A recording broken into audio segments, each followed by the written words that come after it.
Yusufu kwenye Mwanzo 41:37 Yusufu aliinuliwa kwa sababu ya ufahamu, kwa sababu ya akili ya Mungu ndani yake.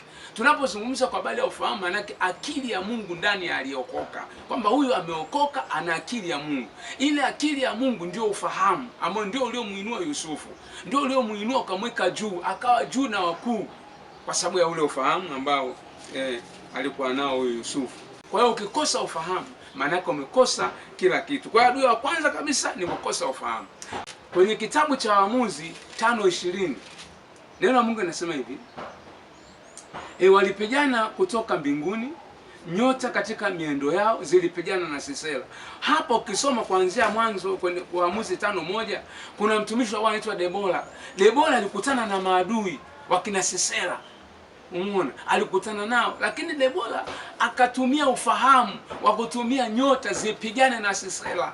Nini? Kwa sababu alikuwa na ufahamu wa kutumia uumbaji kupiga maadui. Ndio maana wachawi wanatumia uumbaji, wana akili, wana ufahamu wa ufalme wa giza wa kutumia uumbaji. Anatumia upanya, anatumia wadudu, ana ufahamu.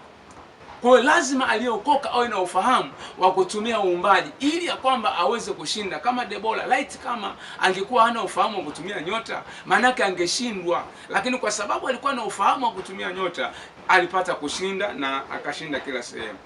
Yoshua 10 na ule mstari wa 12.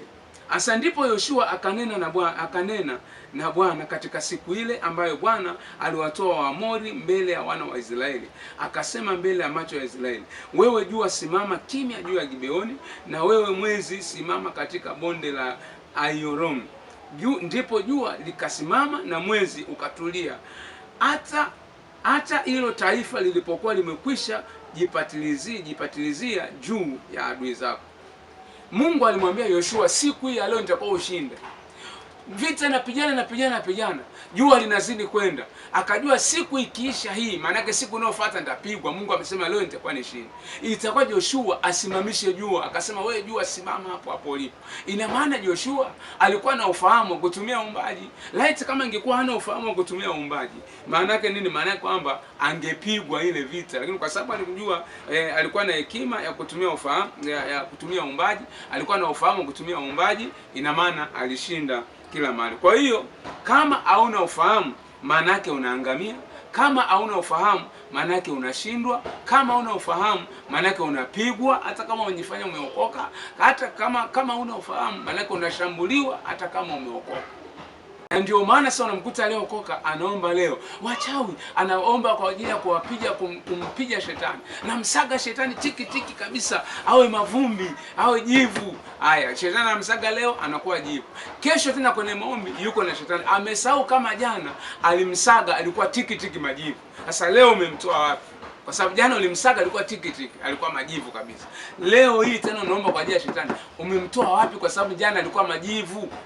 Ni kwa sababu ya kukosa nini? Kukosa ufahamu. Lakini ukipata ufahamu lazima utende. Kwa hiyo adui wa kwanza waliokoka ni kukosa ufahamu.